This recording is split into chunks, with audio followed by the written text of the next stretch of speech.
merciful Savior, precious Redeemer and friend. Who would have thought that Lamb could rescue the souls of men?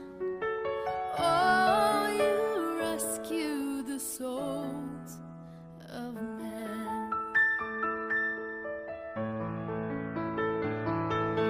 Counselor, Comforter, Keeper, Spirit we long to embrace. You offer hope when our hearts have hopelessly lost our way. Oh, we've hopelessly lost the way. You are the one that we praise. You are the one we adore. You give the healing and grace. Our hearts always hunger for. Oh, our hearts always hunger for.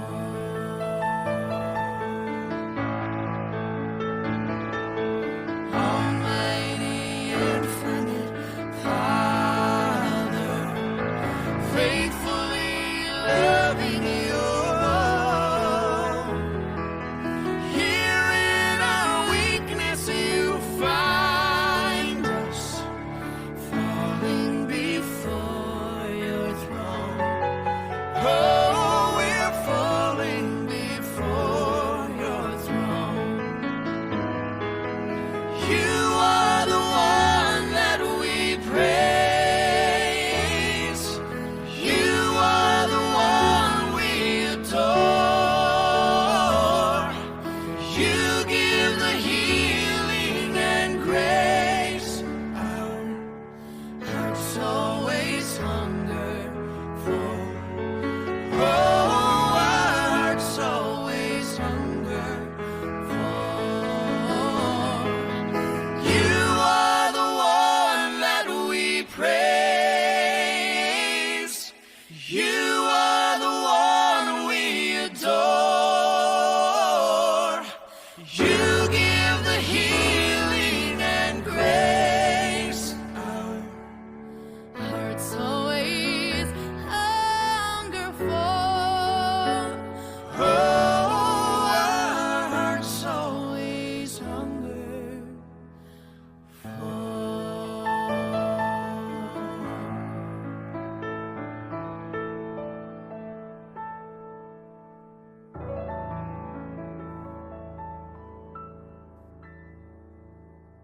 Pinagpalang umaga po sa ating lahat. Palakpakan nga muna natin muli ang Panginoon.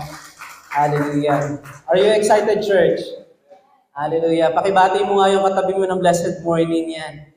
Itiyan mo siya at ngayong umagang ito ay patuloy tayong mabless sa salita po ng Panginoon. We are always blessed at patuloy tayong pagpapalain ng Panginoon sa kanyang mga salita. So ngayong umagang ito, dapat pala kanina, no? Nasabi, di ko na pala nilagay yung edad. Dito po, isa po ako sa mga pinakabatang pastor po ng ating church po ngayon. Actually, dalawa po kami. Pero ako po yung unang napapunta po dito. At yun nga, nagpakilala, salamat sa Lord. Kapatid, at meron po akong isang asawa. Ayan, nililiwanag po, nung nakaraang lumabas po ako, nakalimutan ko nagkabaligtad Ayan, at 3 anak. Ayan po, may 3 po akong anak na puro babae po. Ayan. At pribilehiyo po ngayong umagang ito na makapagbahagi ng salita ng Panginoon po sa bawat isa sa inyo. Kanina kinakabahan ako. Pero naalala ko yung sinabi ng aking mentor before sa church. Kapag palaging tatayo ka sa pulpito, mas masarap yung pakiramdam na kinakabahan ka. Alam mo kung bakit? Kasi kapag hindi ka na kinakabahan, matakot ka. Kasi nga, sabi doon, sa palaging pagtayo natin sa pulpito, sa pangangaral ng salita ng Panginoon, hawak mo. Ikaw ang mouthpiece ng Panginoon, kaya dapat talaga meron ka. Pero yun nga, hindi yung kaba na yun na mag-aalis sa iyo sa Panginoon, kundi yun ang mag-motivate sa iyo para mas lalong maglingkod po sa Panginoon. So ngayong magang ito, yan, binigyan po ako ng tema, hindi lang po ako ng PowerPoint kasi nagkaroon ng technical problem yung aking laptop kaninang madaling araw. Ayan, so hindi na po ako nakapag-send. Pero ang binigay pong tema sa akin, dito po sa ating church ay correctly handling the word of truth. Ayan po. Correctly handling the word of truth. Are you handling correctly the word of truth? May kausap po ba? Ayan. Ayan po, are we, ayan, yung pinaka dyan, are we handling correctly the word of truth in our life as a Christian today? Napakahalaga po ng bagay na yan. Kung may PowerPoint sana ako, papakita ko sana sa inyo. Kasi maraming bagay, hindi lamang po kahit sa buhay natin bilang mga Kristiyano, napakaraming bagay na nami-misuse po tayo. Ano po ba? Bigyan ko po kayo ng ideya, hayaan niyo po munang dito ako magsimula. Ayan, para maano ko po yung ating mensahe.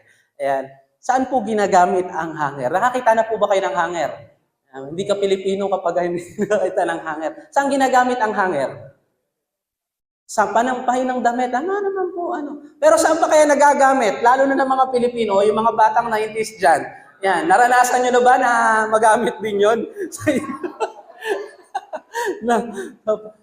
Pamalo, ayan, di ba? Minsan nami-misuse yung gamit eh. Di ba? Kaya nawawala yung essence nung, Kasi ngayon pag nakikita ng bata na hawak na ng nanay yung hanger, sigurado yari siya palo. Ayan. O isa pa, bigyan ko pa kayo po ng idea, no? Ang toothbrush, ayan. Tingnan mo, wag mo nang tingnan yung katabi mo. Ayan.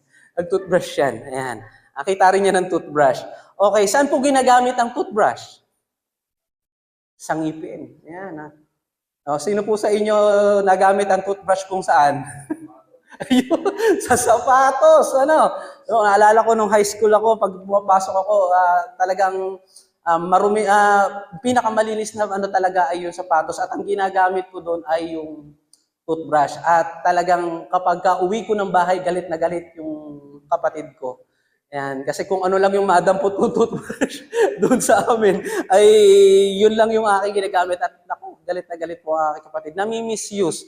Yan po. So, literally, talagang maraming bagay tayo, mga tao na nami-misuse. Kaya nawawala yung essence nung gamit na yun. Alam niyo po ba na ganun din po sa ating pananampalataya?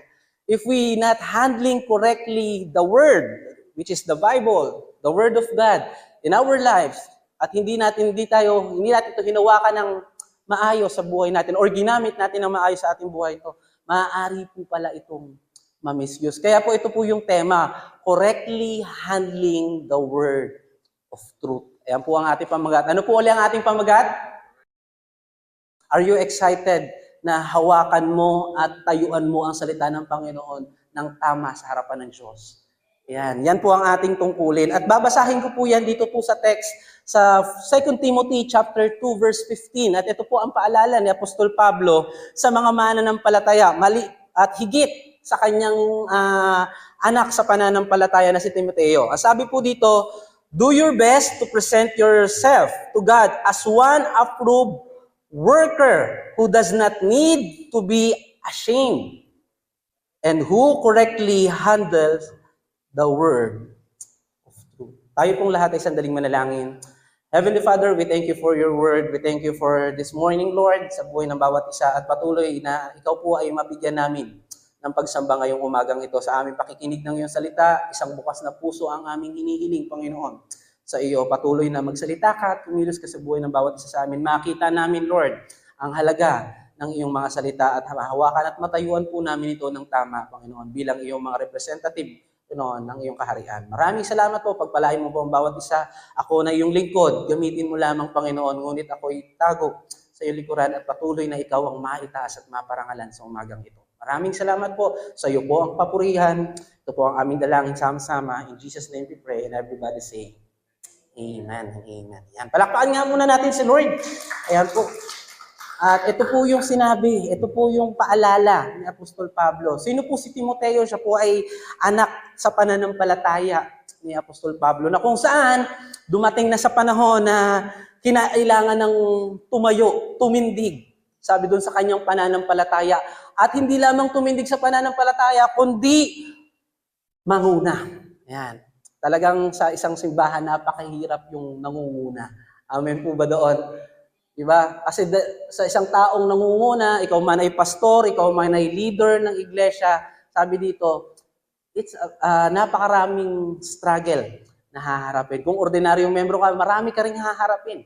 Sabi doon na problema. Pero once you are being a leader of church, talagang dikdikan ang labanan na yan. Kaya dito, pinaaalalahanan na po ni Apostol Pablo ang kanyang anak sa pananampalataya na si Timoteo. Sabi dito, na manatiling hawakan ng maayos ang salita ng Diyos sapagkat siya ang representative that time doon sa church na kung saan pinangungunahan ito ni Timoteo. Makikita po natin dito na dahil nga po bata pa, hindi pa po ganun katanda itong si Timoteo, nagkakaroon siya nadadivert yung kanyang pagnanais na bigyan ng kapurihan ang kanyang Diyos dahil to please yung mga taong nakapaligid sa kanya.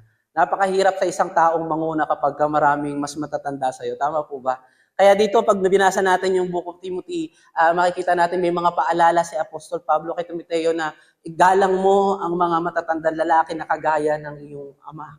Diba? Irespeto mo ang mga nakakatandang babae na kagaya ng iyong ina. Respetuhin mo ang mga batang kababaihan, kagaya ng iyong mga kapatid. Makikita natin doon, pinaaalalahanan ni Apostol Pablo si Timoteo. Bakit? Kasi isa siya sa magiging dapat magandang halimbawa sa lahat ng mga mananampalataya. At dito, sa verse na ito, masidhing ipinabatid ni Apostol Pablo kay Timothy, na sabi niya dito, do your best to present yourself to God. Yung pinaka-word po dito, yung best Diba makikita natin, hindi lang ibigay mo yung sarili, kundi gawin mo yung pinakamainam na bagay sa paglilingkod mo sa Panginoon pag hinarap mo ang iyong sarili sa harapan ng Diyos. Tayo bang mga lingkod ng ating Panginoon? Ang taas nga po ng kamay yung mga anak po ng ating Panginoon. Yung mga naglilingkod sa ating Panginoon. Diba? Tayo po ba, sinisikap po ba natin na araw-araw gawin natin yung the best para sa ating Panginoon? Yung pwede nating magawa. Yung paggising mo pa lamang sa umaga, sasabihin mo na sa Panginoon, Panginoon, ano po ba yung gagawa mo sa akin?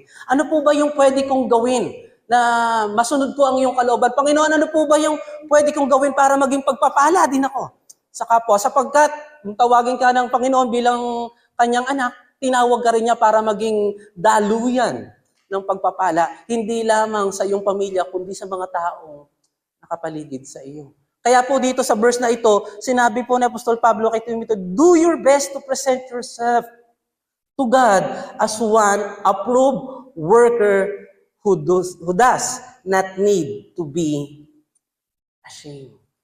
Yan po. Binili niya dito. And who correctly handle the word of truth. Idiniin po yan ni Apostol Pablo. Napakahalaga sa ating buhay bilang mananambasa. Sa panahon po ngayon, marami na pong mga kumakalat. Ayan po. Siguro, pag naririnig nyo to sa mga pastor din natin na bumibisita dito, even your senior pastor, Pastor Joji, na ang gospel po ngayon, ang salita po ng Panginoon ngayon ay unti-unti nang naliligaw. Unti-unti na pong nawawala, na ilulus yung kanyang purpose. Diba? Nagagamit na sa ibang mga bagay na hindi naman doon ito ginawa. Nami-misuse na po ang salita po ng Panginoon. At sino ang tatayo? Sino ang tatayo para sa totoong salita ng Panginoon? Pwede mo ba tignan yung katabi mo, sabi mo, ikaw yun?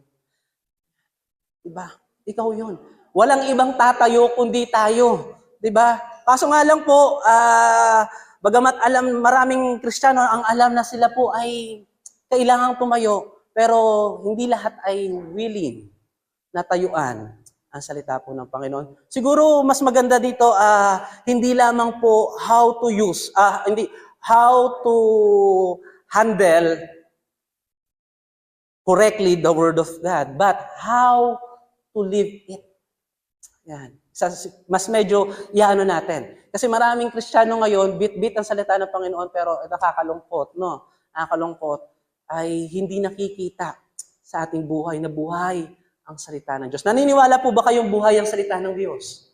Amen. Dapat buhay ito sa iyo. Dapat nagaganap ito sa iyo. At kapag nakikita ka ng mga tao nakapaligid sa iyo, nagiging pagpapala ka sa kanila. Sapagkat hindi ka nagiging pagpapala dahil sa sarili mong gawa, kundi dahil sa gawa ng Panginoon sa iyong buhay.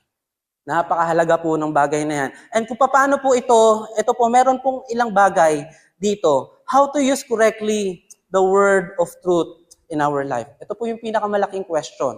Paano nga ba? Paano ko ba magagamit, sabi dito, na hindi ko mami-misuse, di ba, yung salita ng Diyos sa aking buhay. Tandaan po ninyo, ang panahon po natin ngayon, hindi na po binabasa ang Biblia ng mga hindi mananampalataya. Ang binabasa na po ng sanlibutan ay tayong mismo mga mananampalataya. Kaya po, paano? Kung tayo na ang binabasa nila bilang tayo ay mga Kristiyano, paano natin magagawa yung mga bagay na iyon? How we use correctly the word of truth in our life. Number 1, ito lang naman po, 3 lang to at mabilis lamang po. Be firm and bold in our faith in God. Makikita po natin yan. Be firm, matatag. At sabi doon, bold, hayag. Sabi doon, ang ating pananampalataya. Maraming Kristiyano sa panahon ngayon, sabi dito, they keep their faith inside of the church. They worship the Lord inside of the church. I hope and I pray na hindi sa church natin yon. Wala sa church natin yon. Amen. Hallelujah. Sapagkat ang ating pananampalataya ay buhay.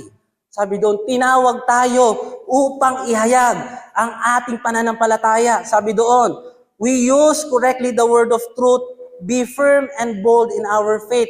In verse 15, ayan po, tingnan niyo po ang sabi do your best to present yourself to God as one approved worker who does not need to be ashamed.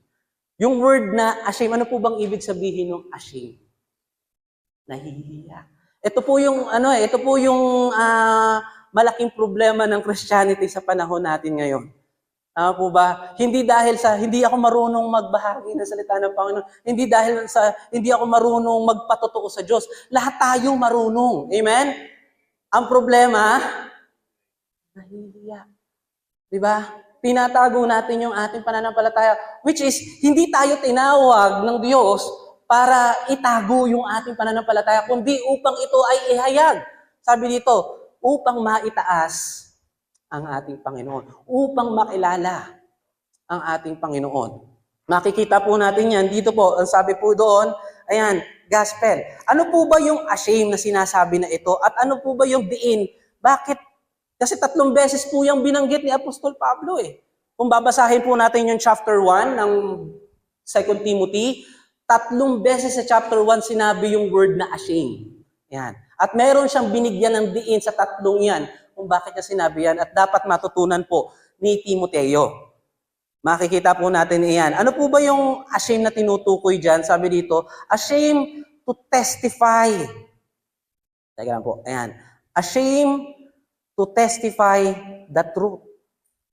Sino po ba yung truth na tinatawag? Siyempre po, ang ating Panginoon.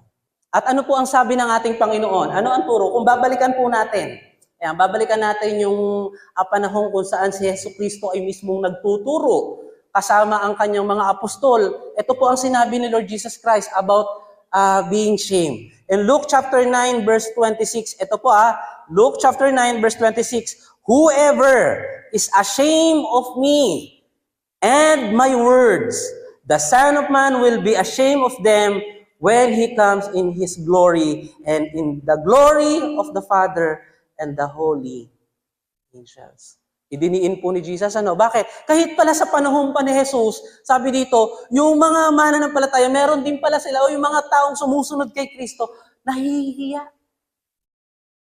Hindi dahil sa hindi marunong, kundi nahihiya. Hayag sa kanila sapagkat direktahan ng pagtuturo ng ating Panginoon. Tama po ba? Actually, very parang ang sarap sa pakiramdam na si Jesus mismo ang nagtuturo sa iyo. Ang bira. Pero alam niyo po ba, hindi na iwasan na itong mga itong mga tugasunod ni Kristo ay meron nahihiya. Di ba maaaring iniisip nila kung ano ang sasabihin sa kanila ng mga Pariseo, ano yung mga sasabihin sa kanila ng mga tao. Alam niyo po, sa buhay po natin bilang Kristiyano, unang pumapatay sa ating pananampalataya ay hiya. Yan. Kaya sabihin mo sa katabi mo, oo, ayan, maging walang hiya tayo para kay Lord. Yan, di ba? Ayan. Mawala yung hiya natin para kay Lord. Yun na lang yung termino. Ayan. Mawala yung hiya natin kay Lord. Sa eskwelahan mo, sa trabaho mo, kamusta? Kamusta ang iyong paglilingkod sa Panginoon? Naibabahagi ba natin ang salita ng Panginoon? Naibabahagi ba natin yung patotoo na ginawa ng Panginoon sa atin? Pag tinanong ko kayo, God is good. All the time, parang mahina pa. No? God is good. And all the time, how about tell it to others? Tell it to your classmate, tell it to your co-workers, saan ka man naroon. You must need to testify because we are called to testify. Tinawag tayo ng Diyos upang magpatotoo ng ating mga naranasan at nasaksihan na kabutihan ng Diyos sa buhay natin. Mga minamahal na kapatid sa Panginoon, ngayong umagang ito, muli ipinaalala ng Panginoon sa kanyang mga salita. Ano kung ikinakahiya natin siya sa harap ng tao, nahihiya tayo, ano? Pagdating din pala ng Panginoon, meron palang consequence, no? Na kung may panahon na ikinakahiya mo siya sa mga taong nasa paligid mo, darating ang araw, ikakahiya ka ng Diyos. Ikakahiya ka niya sa harapan ng kanyang Ama. This is the warning of the Lord Jesus Christ. Why? Bakit? Yung mga bagay na dapat nating ikinararangal at itinataas, yun yung bagay na ikinakahiya natin. Diba? Pero nakakalungkot, yung mga bagay na dapat nating ikinakahiya, yun yung madalas nating hindi naman pero yun yung nangyayari. Po ba? Na itataas natin ng hindi sinasadya. Kaya ang nangyayari, we must need to search yung ating puso, mga minamahal na kapatid sa Panginoon. Ngayong umagang ito, we are called to testify. Sabi doon, the goodness of the Lord. Be firm and bold so you can handle correctly the word. Ang katotohanan, ang kapangyarihan nasa kanyang salita. Even ngayong umagang ito, hindi dahil ako ang tumatayo, hindi po dahil sa akin. Yung pangungusap ng salita ng Panginoon, andito ang kapangyarihan niya. The more na naririnig mo ito ngayon, ang Diyos mismo ang kumikilos sa iyong puso. Bumabago ng iyong isipan na hindi dapat natin ikahiya, ang dapat natin ipinagmamalaki bilang mga Kristiyano. Amen? Ipahayag po natin ang salita ng Panginoon, be firm and bold in our faith. Diba kaya po nakakita kayo, sino po sa inyo dito na water baptized? Nakaranas ng water baptism. Ako po, water baptism ko year 2013, diyan po sa may Bayside, Batangas. Yan po. Hindi ko po makakalimutan yon, July 18, yan po, 2013. Doon po. Bakit po? Kasi yun po yung yun po yung panahon, yung oras na inihayag ko publicly na ako'y sumasampalataya kay Kristo. Alam niyo po ba, isa po sa aming mga pastor, karamihan ng mga pastor na narinig ko ganito istorya at na-experience ko rin. Nung sila po ay mga nandun pa sa kanilang buhay manginginom, ang bit po nila ay alak. Ganon din po ako noon kapag galing ng trabaho, mga kaibigan ko, punta po doon. Pero alam niyo po, nung bagong Kristiyano ako, kahit Kristiyano ako, hindi ko po mabit-bit ang Biblia ko. Huwag mo na tignan yung katabi mo, may Bible yan. May Bible yan. Bakit? Minsan, pagbit-bit yung Bible, tinatago pa sa likuran kapag may nakakasalubungan.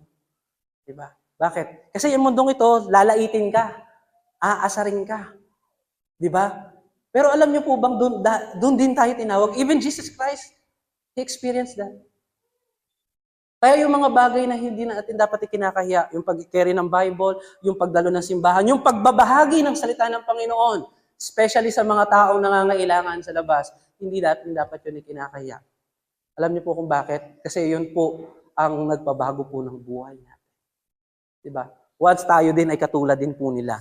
Sabi po doon na nangailangan at kung wala ding taong naglakas ng loob para tayo po ay harapin, at tayo po ay bahagi na ng salita na maaari siguro wala din po tayo ngayong umagang ito, dito sa semparyong ito.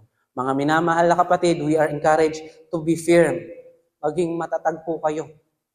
At maging hayag po ang inyong pananampalataya. Hindi para ipakita ang inyong mabubuting gawa, kundi para ihayag ang kabutihan ng Panginoon sa mga tao na nangangailangan. Amen?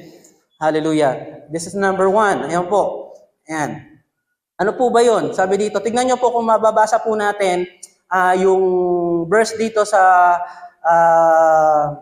2 Timothy chapter 1 verse 8. Tignan nyo po ang sabi po ni Apostol Pablo, hindi niya ikinahiya.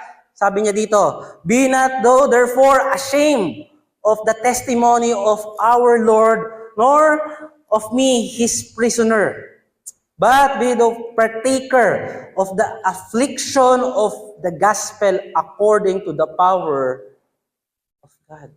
He testifying. Diba? Na kahit po siya ay nakakulong, sabi dito, hindi po siya nahihiya, sabi doon, na ipamahagi o ipatotoo ang kabutihan daw po ng Panginoon sa kanyang buhay. Diba? We are created to testify the goodness of the Lord. Kailan pa natin kailangan testify ang kabutihan ng Panginoon in times of our suffering? Pangalawa yan. Diba? Kapag may mga pinagdadaanan tayo, natatakot tayong ihayag ang Panginoon. Bakit? Kasi sasabihin sa'yo, yan ba yung naglilingkod sa Panginoon? Ha? Diba? Yan ba yung taong naglilingkod sa Panginoon? Nangangailangan? Yan ba yung naghihirap? Diba? Ito po yung kumakalat ng mga katuruan ngayon. Kapag ikaw daw po ay pinagpala sa pinansyal, sa lahat ng iyong pangangailangan, ikaw daw ay blessed by the Lord. Diba? Ang tanong naman namin mga pastor nga, how about yung mga lingkod ng ating Panginoon, hindi sila pinagpala? Kasi hindi naman sila pinagyaman ng Panginoon. Tandaan po natin, hindi po tayo tinawag ng Panginoon to be, sabi dito, prosperous. But to be faithful. Doon po tayo tinawag ng ating Panginoon. To be faithful in Him. Kaya po, in times of our suffering, hindi ko alam kung ano yung mga pinagdadaanan nyo ngayong umagang ito. Pero naniniwala po ako na we can testify the goodness of the Lord despite of every situation we have. Hindi po ang patotoo ng Panginoon ay nakabase sa kung ano yung pinagdadaanan mo, kundi nakabase ito sa kanyang kabutihan. Tapos, yun ang usapan. Amen po ba doon? Kaya there's always a reason to testify. Sabi po dito, tingnan niyo po itong 2 Timothy chapter 2 verse 12. Ito po, for the which cause I also suffer this thing. Nevertheless, I am not ashamed. Pangalawang beses na sinabi ni Apostol Pablo, hindi ako nahihiya. Even naghihirap, dumaranas siya ng paghihirap, hindi ako nahihiya. For I know who I believe, and I am persuaded that He is able to keep that which I have committed unto Him against that day. May pinagdadaanan si Apostol Pablo, kagaya mo at kagaya ko. Yes, may pinagdadaanan siya. He suffered a lot. Alam niyo po bang si Apostol Pablo kahit nangangaral merong karamdaman? Diba? Sino sa inyo ngayon yung merong dinaramdam? Diba? May mga pinagdadaanan. Diba? Minsan, maaaring yan ay physical health, yan ay emotional health. Ang nakalulungkot, yan kung maaari, baka yan ay spiritual sickness na kailangan natin gamutin. Alam niyo po ba na kahit sa panahon po na dumadanas ang mga mananampalataya ng ganyang bagay, we can testify the goodness of the Lord. Kagaya po ni Apostol Pablo, gawitin lang natin si Apostol Pablo. Wala pong mananampalataya na hindi dumadaan sa suffering. We all face suffering. Magkakaibang mukha lang yan siguro ngayon. Diba? Hindi ko alam kung ano yung suffering na pinagdadaanan mo, pero this is the word of truth. Even in times of our suffering, if we focus our mind to the Lord, we can testify. We can be bold and firm in our faith. We can share His goodness. Sabi dito, maaaring, sabi nga doon, pwedeng gamitin ng Panginoon ang mga pinagdadaanan mo para maging buhay na patotoo ka ng kanyang kapangyarihan. Kaya sabi doon, kung minsan dumarating ka sa punto na nagtatanong ka na kapatid, kung bakit nagaganap sa iyo ito, isa lang ang gustong sabihin ng Panginoon sa iyo, pwedeng maging patotoo ng Panginoon ang mga bagay na paghihirap na pinagdadaanan natin. Diba? Naalala ko lang, maikwento ko lamang po dumating din po ako sa punto na nagtatanong din po ako, bakit sunod-sunod yung pagsubok? Alam niyo po ba yung pagsubok sa buhay, parang nagkukwentuhan? No, hindi pa tapos yung isa, oo, tatlo agad yung sabay-sabay na dumarating. Diba? Hindi mo pa natatapos yung isa, sabay-sabay na dumarating yan. Para silang nagkukwentuhan na, sige na, pagdating mo doon sabay-sabay kami para nakadapa kagad yan. Alam niyo po ba, nasa panahon po na iyon, darating, kahit ikaw ay pastor, dumarating ang pastor na nagtatanong sa Panginoon, Lord, why you allow this to happen? Pero isang bagay ang muli ipinaalala ng Panginoon sa aming mga pastor. Sabi dito, na kung walang testing, wala daw pong testimony. Testing happen for you to have a great testimony, to encourage, to motivate others that God is alive. Kaya po kung may pinagdadaanan po tayo ngayong umagang ito, muli, pinapaalala po ng Panginoon na we stand firm in our faith. Be bold. Sabi dito, maging hayag tayo sa ating pananampalataya. Kagaya ni Apostol Pablo, hindi niya tinignan ang kanyang paghihirap, kundi tinitignan niya kung ano ang reason kung bakit niya ginagawa ang paglilingkod sa Panginoon. Pangatlong bagay na sinabi yung word na ashamed is about, ito po, sa verse na ito. Ayan. 2 Timothy chapter 2 verse 16. Inulit na naman ni Apostol Pablo yung word na shame. Sabi dito, the Lord give mercy unto the house of Onesiphorus. Sabi roon, for he ought refresh me and was not ashamed of my shame. May isang kapatiran kung saan kahit nakakulong si Apostol Pablo, hindi siya ikinahiya. Diba? Dito po sa Pilipinas, ang numero unong patakaran kapag ikaw ay natatakang nakulong, tawag dito, ikaw agad ay masamang tao. Diba? Pero lahat ng tao pwedeng magbago. Lahat ng tao binibigyan ng Diyos ng pagkakataon na magbago at ayusin ang ating buhay. Tignan niyo po yung verse na ito. Dito, pwede siyang iwanan ng kanyang kaibigan. Diba? Nakakulong na siya. Actually, ano pang mapapala ko sa isang taong nakakulong? Ano pa ang gagawin sa akin ng isang taong nakakulong? Wala na. Wala na akong mapapala. Pero tignan niyo po yung ni Apostol Paul dito. Natutuwa siya dito sa kapatiran na ito kasi sa kabila ng siya ay nakatanikala, nakakulong, nasa panahon siya ng persecution, hindi siya ikinakaya. At hindi niya rin ikinakaya yun. Bakit? Bakit nga po ba si Apostol Paul nakulong? Ang aking tanong. Pastor, baka naman mamaya nakulong ako dahil sa gawa kong mali, tapos hindi pa ako mahihiya. Hindi po. Si Apostol Pablo nakulong sa paggawa ng tama. Sa pagpapahayag ng salita ng Panginoon. Sa patuloy na paghahayag niya ng salita ng Panginoon, naging threat po si Apostol Pablo. Roman government. At ano po yun? Ipinapatugis po siya.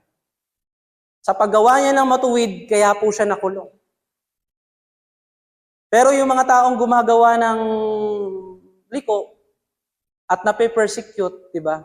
Parang nangyayari yan dati doon sa before sa church ko. Pastor, nasa panahon po ako ng persecution. Bakit? Sabi ko naman, bakit? Pinagtutulungan po ako ng mga worship team . Di ba sa worship team, madalas nagkakaroon. Pinagtutulungan po nila ako. Lagi daw po akong late. Lagi daw po akong hindi umaattend ng devotion. Lagi daw po ako. See? Bakit? Because sa sarili niyang maling ginagawa. Diba? Pero yung persecution na sinasabi po dito ay dahil sa paggawa po ni Apostol Paul ng tama. Hindi dahil sa kanyang maling ginawa. At sabi dito, hindi niya ikinakahiya na siya'y nape-persecute. Tignan niyo po yung sabi, kaya pala sabi sa Matthew chapter 5 verse 10. Tignan niyo po, sinabi mismo sa turo ng ating Panginoon. Sabi niya, ni Jesus blessed are those who are persecuted because of righteousness. Mapalad ang mga taong nape-persecute dahil sa paggawa ng tama. Mapalad daw po. Pero hindi yung gumagawa ng mali. Sabi dito, mapalad, blessed are those who are persecuted because of righteousness, for there is the kingdom of heaven. Verse 11, blessed are you when people insult you, persecute you, and falsely say all kind of evil against you because of me. Diba? Maraming Christian, pinanghahawakan ito. Diba?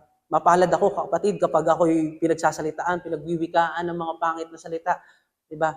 Pero babasahin po natin, mapalad ka kung nangyayari ito sa'yo dahil sa pagsunod mo kay Kristo. Pero kung yan ay dahil sa iyong maling ginagawa, hindi po yan glorified. Sabi po dito, yan po, nililiwanag ko lang. Rejoice and be glad, because great is your reward in heaven. For in the same way, they persecuted the prophets who were before you. Sino yung mga propeta? Balikan natin ang mga Old Testament saint. Diba? Sa Old Testament saint, nandoon ang mga propeta. They are persecuted. Why? Because they are bold. Diba? Pag sinabi ng Panginoon, pumunta ka sa lugar na yon at sabihin mong sila'y magsisi. Napakahirap sa panahon natin Kristiyano ngayon, sasabihin natin, kapatid, magsisi. Diba? Hindi natin alam kasi, naku, baka magalit yan. Naku, wag na lang. They are persecuted by doing right thing. Hindi po sa harapan po ng tao, kundi sa harapan po ng Diyos. But they are not ashamed. Hindi po sila nahihiya. Bakit? Because they have boldness and firm in their faith in God. We are pleasing God more than pleasing men. Amen? We are pleasing God. We are called to please God. At yun yung text kung bakit sinasabi ni Apostol Pablo kay Timothy na hindi porket dahil sila ay mas matatanda sa iyo, dahil mas marami sila, at dahil mas may alam sila, ay hindi mo nasasabihin kung ano ang dapat. You must need to please God. Kaya kung babasahin natin yung text na natin, tingnan niyo po ang sabi niya ni Paul, do your best to present yourself to God as one approved worker. Diba? Na hindi nahihiya. Diba? Nagkakaroon po kasi ng compromising. Pagdating po sa side po ni Timothy, kapag siya po ay nagtuturo. Diba? Parang ganito lang yan, napakahirap turuan ng iyong magulang. Paano mo tuturuan ng iyong magulang? Pabihira ka, tuturuan mo ko. Naranasan ko po yan. Yung aking lola, bata pa lamang po ako, dinadala na po kami niyan sa simbahan. Hindi ko rin alam kung bakit basta sumasama lang ako kasi kukurutin ako pag hindi ako sumama. Sumasama po ako. Dinadala po niya kami sa simbahan. Pero hindi ko po alam ang reason kung bakit ako sumasama sa aking lola. At yun nga po, naikwento ko lang naman. Ayan, para medyo magising-gising lang tayo ng konti. Ayan. So, ito po yung number 1. How to use correctly the word of truth, be firm, and be bold in our faith. We are called. Tignan niyo po dito po ako mag-aano sa ano na to. Sa Great Commission po, ibinigay din po ni Lord Jesus Christ ito. Tignan niyo po saan po natin makikita. Therefore, yung word na go. Diba? Therefore, go and make disciple. Jesus intended to be bold. For them to be bold in their faith. Diba? Hindi na kayo mga bata, humayo na kayo. At ipangaral ninyo ang salita ng Panginoon. Diba? Ihayag ninyo. Ito man ay napapanahon, ito man hindi, ano man ang sitwasyon, ipangaral ang salita ng Panginoon. Kaya po sa church, kami sa main, sa mga youth, nagkaroon po kami ng paggawa ng tract giving. Ito po, napakatagal na po itong pamamaraan. Pero hanggang ngayon, very effective pa rin po. Bakit? Kasi sa simpleng pag-abot mo lamang neto, napapakita mong buhay ang Diyos sa buhay. At hindi mo alam kung saan aabot yung tracts na yan. Hindi mo alam kung saan makakarating yung tracts na yan. At kung sino pa yung mga tao makakabasa niyan na makapagpapaalala sa kabila ng kanilang mga pagsubok, mahal sila. At if they turn to their evil, wicked ways, diba, repent, matatanggap po nila kaligtasan nagmumula po sa ating Panginoon. Amen? Hallelujah. Be bold, sabi doon, in our faith in Christ. Ito po yung unang-una. Pangalawa, sabi dito, stand firm in our belief and be rooted in the Word of God. Napakahirap hong hawakan ang salita ng Panginoon ng tama kung hindi po natin kayang tayuan ang ating pinaniniwalaan. Amen? Diba? We have faith, pero saan papunta yung pananampalataya? Dapat may papupuntahan yan. At ang ating pananampalataya, ang pinapupuntahan po nito ay, sa ating Panginoon. Pinaniniwalaan po natin, kaya nga po nag-bless ako kasi sabi dito, napapractice yung tawag dito. Diba? Yung ating pledge sa Panginoon, napapractice natin yung ganun. Diba? Ipinapaalala na tayo ay tinawag para doon. Mga minamahal na kapatid sa Panginoon, muli, ngayong umagang ito, stand firm in our belief. Ipinaalala kung ano yung pinananampalataya mo na dapat maging buhay sa'yo. Diba? Kaya dapat kapag inaano natin ito, nare-recite natin ito, diba? Dapat isinasa puso natin na dapat kailangang maisapamuhay ito. Kailangang itong lumabas. Hindi lamang sa aking salita, kundi ito ay sa aking buhay ang Panginoon. Sabi ito, stand firm in our belief and be rooted on the Word of God. Study the Word. Napakahirap po niyan. Yan. Madali pong hawakan ng Biblia. Pero yung basahin, aralin, dili-diliin ang salita ng Panginoon. Struggle po yan. Sa mga kabataan, taas ang kamay. Nandiyan, may mga kabataan ba? Kasama na ako sa kabataan. Yan. May kabataan mo dyan? Yan. Yan, yun. Salamat sa tatlong nagtaas. Yan. Diba? Madali bang magbasa ng salita ng Panginoon? Yun totoo. Kita kayo ni Lord. Totoo. Actually, diba? Kahit hindi nga mga kabataan, kahit tayong mga adult, if we are not practice to read the Word of God daily, hindi natin ito, napakahirap. Pero kapag ikaw ay sabik sa Panginoon, kahit walang pumipilit sa'yo. Pagbabasa ka ng Panginoon. Yung kaibigan ko, kahapon, nagkukwentuhan kami. Sabi niya sa akin, Pastor, dami kong problema. Naniniwala ako na sa Diyos ang kasolusyonan ng problema ko. O sabi ko, anong ginawa mo? Nagbasa po ako ng salita ng Panginoon kasi doon po sasagutin yung aking, ng Panginoon, yung aking mga tanong. Sabi ko, sana marami kang problema. Sana hindi ka maubusan ng problema. Sabi niya, bakit naman, Pastor? Kasi yung problema, ayan na nagtutulak sa'yo para mas lalo mong dalayin ang salita ng Panginoon. Di ba makita mo kung paano ginagamit ni Lord yung mga bagay na tingin natin negatibo na magbibinipisyo sa atin ng maganda. Di ba? Sometimes, di ba, kapag may problema ka, hindi ka lang magbabasa, umiiyak ka pa, baka nga lumuhuluhod ka pa. Di ba? Pero kapag wala kang problema, yes, nakakapag-pray ka naman, nakakapagpasalamat ka habang naglalakad ka, agawa mo yan. Pero tingnan nyo yung lalim, di ba? Mas kapag may mga pagsubok tayong pinagdadaan, mas lalo tayong dumidikit kay Lord. Kaya lalong ipinahihintulot din ng Panginoon for us to be mold. Mamold po sa atin. Di ba? Sa ating puso. At sabi doon, maging rooted po tayo sa ating mga pinananampalatayanan. Di ba? Tingnan nyo po, gagamit po ako ng illustration. Sa panahon po ng Old Testament, si Joshua. Kilala niyo si Joshua?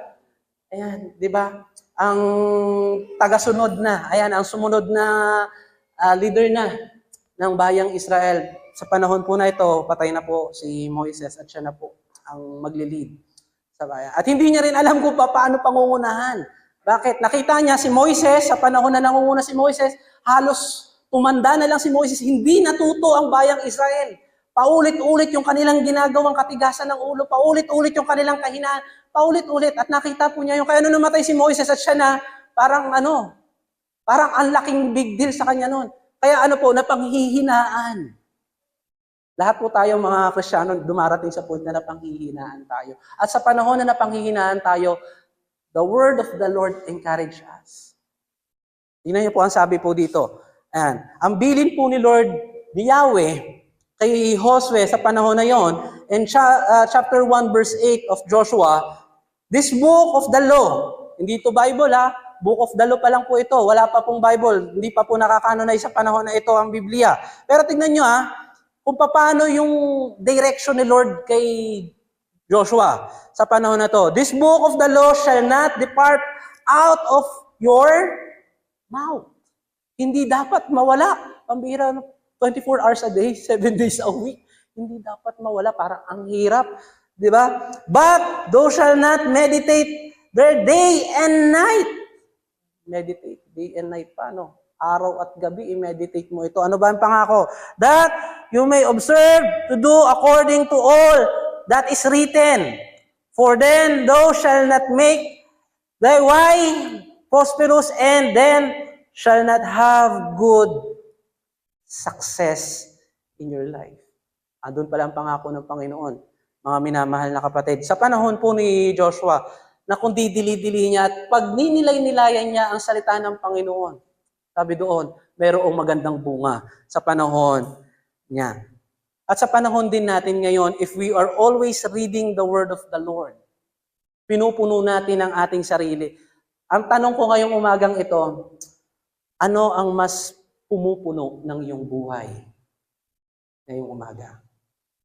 Ang salita ba ng Panginoon o yung mga alalahanin, yung mga pangamba, yung mga bagay na wala kang kontrol sa sitwasyon? Ha? If you are depressed, if you are problematic, yung word this day, maybe because yan ang ifinifeed mo sa iyong sarili. Hindi ko sinasabing hindi ka nadadaan sa pagkaroon ka ng problema. Pero if you feed always, isipin mo nang isipin yung problema, yung mga pagsubok na dumarating sa iyo, ang tanong ko ba nasusolusyonan? Hindi sana kung hindi nasusolusyonan, i-feed mo na lang ang salita ng Panginoon. Mas mabuti pa. Diba? Mas beneficial pa yon sa isang tao. Sabi po doon, napakahalaga po noon. Bakit meron kapangyarihan sa salita ng Panginoon na bumabago ng ating puso at ng ating isipan at ng ating buhay? Maaaring hindi mabago. Maaaring hindi mabago ang iyong sitwasyon agad-agad. Pero sa salita ng Panginoon, ang unang binabago niya ay ang iyong puso sa pagtugon mo sa mga sitwasyon na nangyayari sa iyo. Binabago ng Diyos sa pamamagitan ng kanyang mga salita.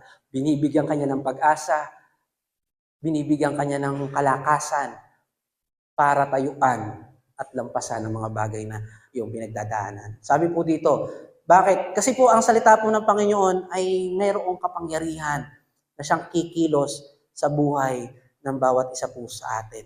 Naniniwala po ako na nung narinig po natin ang salita ng Panginoon, ang kapangyarihan ng salita ng Panginoon na yon ang kumilos. Kaya yung katabi mo, andito. Yan. Sabihin mo nga sa kanya, congratulations. Congratulations. Kung walang word ng Panginoon yan, hindi yan mananabik. Yan. So we can handle correctly the word of truth in our life by, sabi dito, standing firm in our belief and be rooted in the word. Napakahirap sa isang tao na maging rooted kung hindi niya tatayuan ang kanyang pinaniniwalaan. Ang pinaniniwalaan po natin ang Biblia.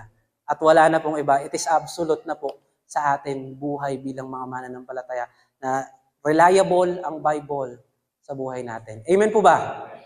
Hallelujah. Yan po. And last, ito na. So, number 3. Yan, number 3 na po ako. Number 3 na po. For us to be handled correctly, the word of truth, sabi dito, let the word of truth be alive in us. Ito na po yung sinasabi ko kanina. Pwedeng hawak mo ang salita, pero hindi mo sinasapamuhay. Diba? Pwedeng umaattend ka sa church, pwedeng pumupunta ka dito sa church, pero paglabas mo, tawag dito, nakakalimutan mo na ang salita ng Panginoon. Tandaan po natin, ang application po ng salita ng Panginoon ay pagkatapos po ng worship service. Paglabas mo pa lamang dyan, pag uwi mo pa lang sa tahanan, makita mo pa lang yung anak mo, makita mo pa lang yung kapitbahay mong napakabait. Ayan.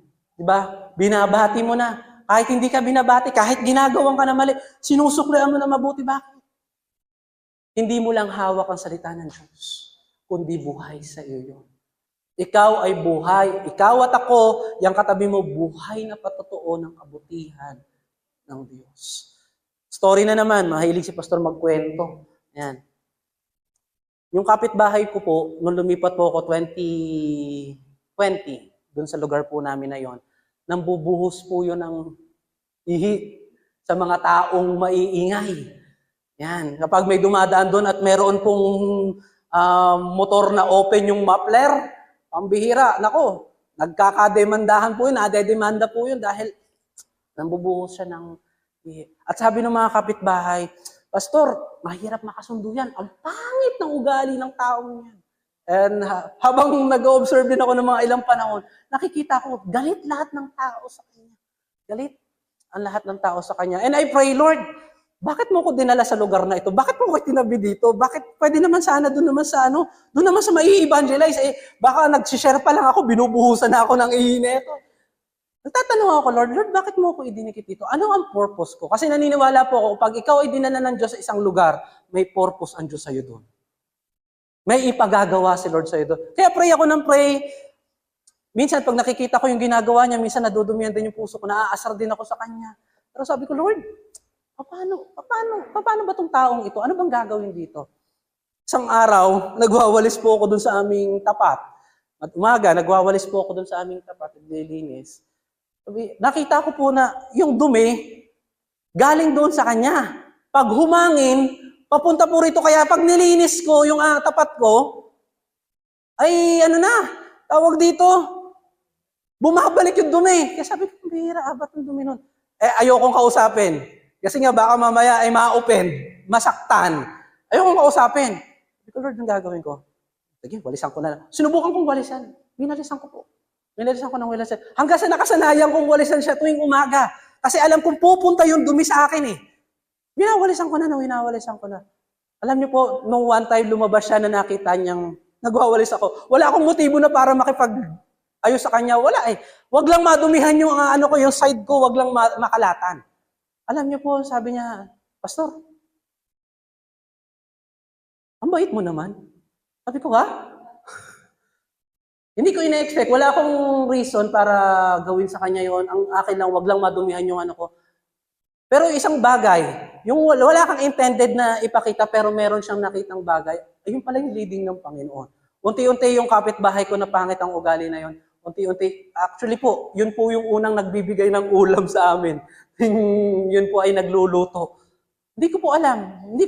Wala akong purpose na makipag-ayos sa kanya kasi nga pangit din yung ugali niya. Pero tinuruan po ako ng Panginoon sa isang bagay na iyon. Na hindi ko sinasadyang pagkakataon, walang nakagawa ka ng mabuti, nagkaroon ka ng relasyon sa kanya. Kahit pala isang taong pangit ang ugali, nagkakaroon ng pagbabago kapag ka nagliliwanag tayo. Sinasadya man natin o hindi. Diba? Kaya kung meron, sabi ko nga Lord, yun yung salita mong buhay. Diba? Hindi mo sinasadya para magpakitang tao ka, kundi kusa na lang lumalabas at nakikita ng mga taong nasa labas. At doon, sabi po doon, ang iyong liwanag ay nagliliwanag sa kanilang buhay. Kasi buhay sa iyo. Sabi po ng isang pastor, mas mabisa daw pong ipang-aaral ang salita ng Panginoon, hindi through word, kundi by action. Diba? Kaya ngayong umagang ito, I encourage everyone na kung gusto po nating makitang buhay ang salita ng Diyos sa ating puso, diba? For us to handle correctly the word of truth in our life, hayaan po nating maging buhay po ito. Kahit sa maliliit na bagay na pwede nating gawin mabuti sa ating kapwa. Ang sabi ng Lord, diba? Sa kanyang mga salita sa Book of Matthew, ang ginawa mo sa mga maliliit na taong ito. Kanino daw niya ginawa yon? Simple lang. Simple lang po yung isang bagay na. Hindi mo kailangan maging mayaman para tumulong. Hindi mo kailangan maging pinakamabait na tao para makasundo mo ang mga taong nasa labas. Simple. Kung ano ang iyong natututunan sa salita ng Panginoon, desire to apply it. Doon po mas nakikitang buhay ang salita ng Diyos sa atin. Yung dumadating ka palang ngumingiti na sila. Yeah? Hindi yung dumarating ka, tumatalikod na sila, sumisimangot na sila. Di ba? Tinawag po tayo ng Panginoon. Sabi to, let the word of truth be alive in us for us to handle correctly the word of truth in us. Ang tao, sabi po ni John Maxwell, kilala niyo po si John Maxwell, ano? Isa pong pastor at great, din po, writer din, na nagsusulat about leadership at binabasa-basa ko din po yung kanyang mga ano. At may nabasa po ako doon sa kanya, isang sinabi niya na, ang tao, hindi yan, hindi daw yan, wala daw yang pakialam sa anuman ang natapos ng iba. Yan. Wala daw yang pakialam kung gaano daw kamatagumpay na daw yung taong yan or kahit gaano katalino yan. Circular man or pagdating man sa salita ng Panginoon, walang pakialam ang taong yan. Malibang maramdaman niyang may pakialam ka sa kanya. See? Di ba? Malibang lang. Wala ang interest sa'yo. Malibang malaman niyang may interest ka sa kanya. At para tulungan mo siya, para gawan mo siya ng mabuti. Sabi dito, yung isang bagay na prinsipyo yung tumanim po sa akin yon. Kaya pala sabi ng Lord, hayaan yung maging buhay. Handog kayo. Harapan ng Diyos. Tignan mo yung katabi mo. Tumitibok-tibok pa ba? Magalaw-galaw pa ba? Yan. Buhay yan. At kaya pala yung word doon sa na ini-emphasize laging gasgas na verse na sa Romans chapter 12, di ba? Yung ialay ninyo ang inyong sarili bilang isang handog. Buhay. Handog. Kalugod-lugod sa harapan. We are called to be, sabi dito, carrier of the word of truth and let the word of truth be alive in us, mga minamahal na kapatid. Sikapin po natin maging buhay po sa atin ito. Maging pagpapala tayo sa lahat. Amen po ba? Hallelujah. Hindi lamang sa iyong kapatiran sa loob ng simbahan, kundi maging sa lugar kung nasaan ka. Isipin mo na lamang, kung magliliwanag lahat tayo ngayong umagang ito, paglabas natin sa buhay ng mga tao nakapaligid sa atin, isipin mo na lamang yung dagsa-dagsang kaluluwa na pwedeng maligtas dahil sa bagay na iyon. Makakilala sa Panginoon. Diba? Iba po yung word na pagiging relihiyoso sa pagiging Kristiyano. Ang Kristiyano nakikitang buhay si Kristo sa buhay natin. Amen? Hallelujah. Let the word of truth be alive in us. Ayun lamang po yung tatlong bagay. Natatandaan po ba natin? How we use correctly the word of truth in our life. Number 1. Yan. Be firm and bold to our faith. Ipakita natin buhay ang mananampalataya natin. Pangalawa. Yan. Stand firm in your belief and be rooted in God's word. At pangatlo, at ang huli, maging buhay ang salita ng Diyos sa atin. Ang hamon ko po ngayong umagang ito sa bawat isa po sa atin. Ayan po, ang hamon ko po. Let not just handle correctly the word of truth in our life, but live with it. Isa pamuhay natin. Hawak na natin, ibang usapan na yung hawak na natin, isinasapamuhay pa natin ang salita ng Diyos. Mas kikilos ang ating Panginoon. Si Satanas daw po, biro nung mga kapastoran, hindi daw, pero totoo it makes sense. Dito na po ako magtatapos. Ayan. Si Satanas daw po, hindi daw po siya natatakot kapag kabit-bit daw po ng Kristiyano ang kanyang Biblia.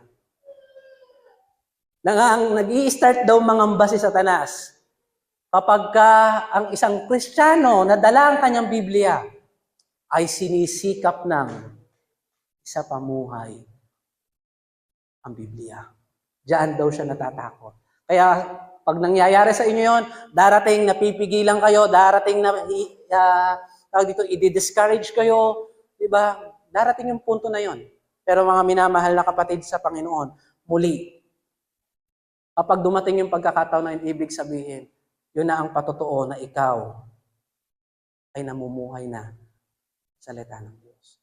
nabubuhay na sa'yo. Nagiging pag-asa ka na sa iba. Nagiging nagdudulot ka na ng kalakasan ng iba. Diba? Nakapag-pray ka na sa mga tao na ngayon. Nagiging pagpapala ka na, kapatid. Kanina yung kanta, ito yung kanta, no? Doon kanina medyo nagrema sa akin yung kanta Kaya sabi ko habang nag-type ako kanina, tinype ko to. Sabi ko dadagdag ko. Sabi nung kanta, because the church, he knows. Ano daw po ang kasunod? Righteous and holy. Because the church, he know, faithful and true. The church, he know, mali yata yung naisulat ko. Tower of Refuge, yung naisulat ko. Ayan. Pero yun na rin po yun. Ayan. The church, you know, strengthens the weak. The church, you know, light of this city.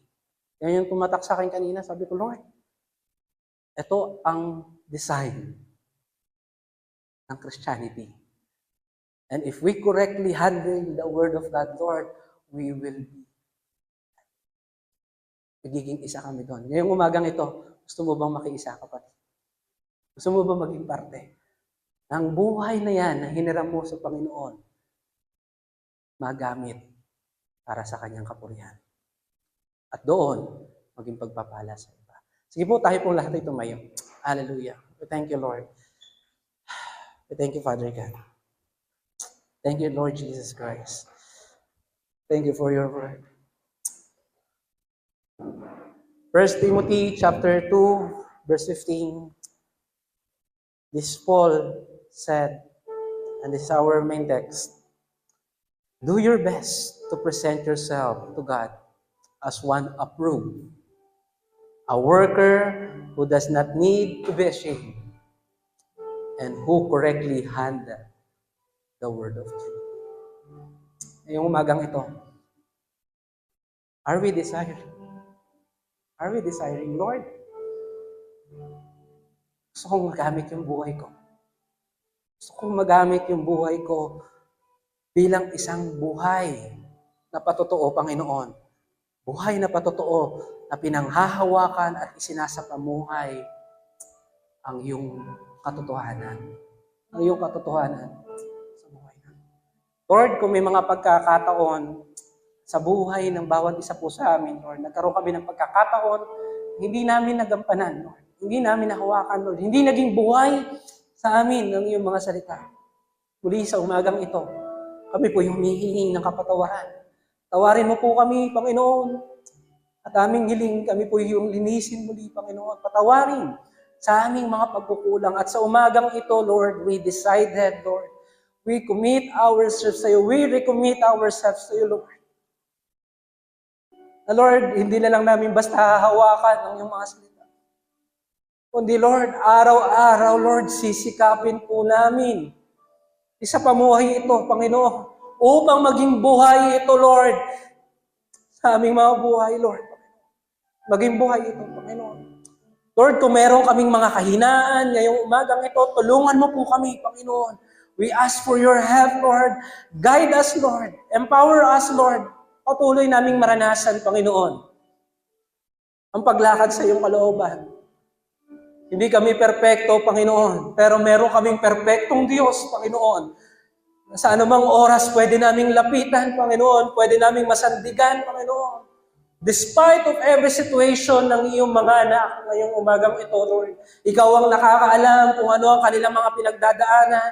Pero maaari, Lord, kung maaari, loloobin mo. Gamitin mo ang kanilang mga pinagdadaanan upang maging mas patotoo, Panginoon, ng iyong kabutihan, Lord.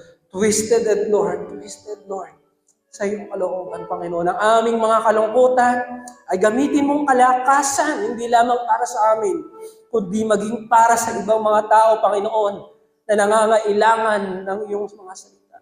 Gamitin mo kami, Panginoon, na buhay na tagapagsalita, Panginoon, ng iyong kabutihan, ng iyong pag-ibig, Panginoon. Let everyone speak life in Jesus' name, Lord. Ngayong umagang ito, Hindi lamang sa aming pamilya, kundi pati sa aming komunidad, Panginoon, na aming kinabibilangan. Maging sa mga tao, Panginoon, na hindi maayos ang relasyon sa amin. Lord, we are praying, Lord, na gamitin mong vessel, Lord, ang aming buhay na pagpapala sa bawat isa. Maraming salamat, Lord, because ito, Panginoon, ang buong purpose, Lord, kung bakit kami narito, kung bakit mo kami tinawag, upang maging liwanag, Lord, sa libutang ito. Maraming salamat, Lord, sa iyong mga paalala ngayong umagang ito. Patuloy na maging buhay ang mga salitang ito sa puso ng mga nakinig, Panginoon, ngayong umagang ito. At patuloy na mapangaralan ka, maitas ka at madakila ka ngayon at kailanman sa kanilang buhay. Hallelujah. We thank you, Father God. We thank you, Jesus. We thank you, Holy Spirit.